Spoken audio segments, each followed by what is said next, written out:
AllPath stands for the Alliance of Pathways to Engineering. This is an engineering club that is run just extracurricular within our districts here at Region 7 as well as across the state.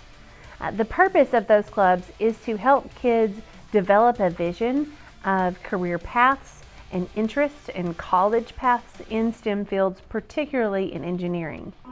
Hi, I'm Clara White. I'm from Pine Tree Junior High, and I'm here at AllPath today. Okay, I'm Jackson. I'm from Central. I'm Danny. I'm from Pine Tree. I'm Presley, and I'm from Central Heights. I'm Cortland, and I'm from Pine Tree. I'm Lizzie, and I'm from Pine Tree.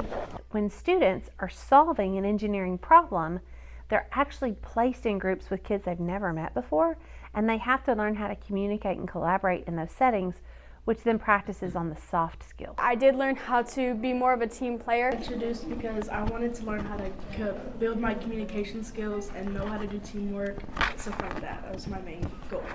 The challenge today was Wi-Fi equity for the world. So we did a little research on how Wi-Fi is not equitable across all of the world. We found out that only about 50% of the world has 5G coverage. And we discussed the impact that might have on people's lives, and particularly students that are their age. So they had to build a tower that would simulate bringing Wi-Fi to remote areas. And in building that tower, they had to use a renewable resource. They had to provide sustainability features. And then they had to be able, of course, to deliver Wi-Fi, which in this case, it was really fun. Delivering the Wi-Fi, the signal was actually shooting a rubber band.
The goal was to get at least 3 yards, and many of them were able to do that with popsicle sticks and shish kebabs and cups and paper clips. They're just truly innovative kids. Something cool that I learned today is how to build a tower more effectively. I wouldn't have ever known how to build a tower more effectively before today, and how to work with materials that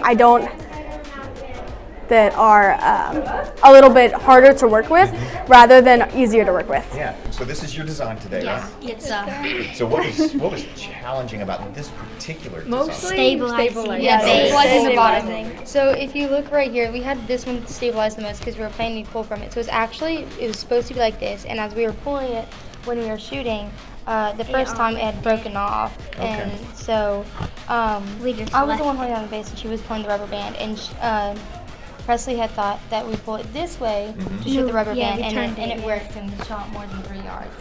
Okay, so one of our biggest things with the failures in our project, we didn't spend enough time working on the antenna in the way that it shoots, so the rubber band couldn't even get off of the antenna, and it wasn't able to shoot as far as we needed it to go. So that was a thing that we probably should have worked on a lot more, instead of working on making the structure more visually appealing and aesthetic.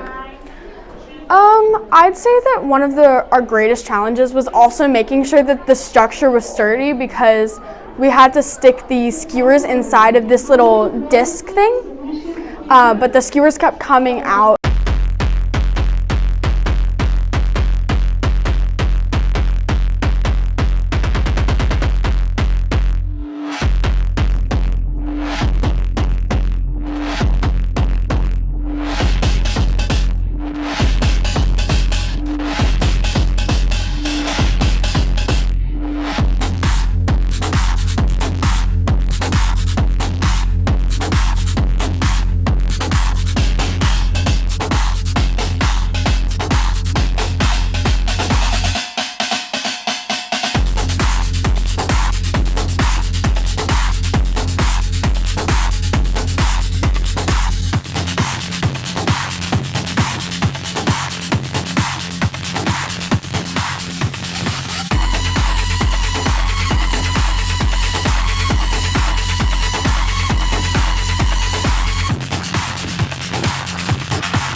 They said their favorite part was just making new friends and collaborating together, and how smoothly they worked together, and that was a great experience.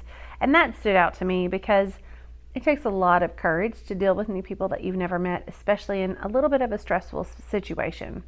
Another group that I was really impressed with was group, I believe, 12. 12 didn't have just one, but 3 different renewable energy sources that powered their tower, and they built a working model of how they would use them, and I was very impressed. 4 different sources of energy, depending on where the energy is located.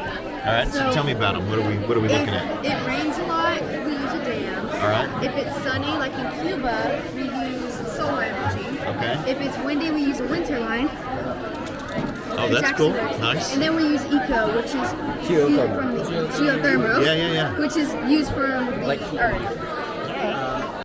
I would encourage kids to be involved in this because it's not just about one thing. It's really layered. So we're trying to not only get them to push toward academic excellence in STEM, we're trying to push them to excellence as just a person, to be able to see other perspectives and to be able to have grit to work through problems. And so I would encourage that whenever you're working in clubs to not only make it one thing, to make sure that it's layered, that yes, we're advancing them academically, but how are they learning just to become a better citizen?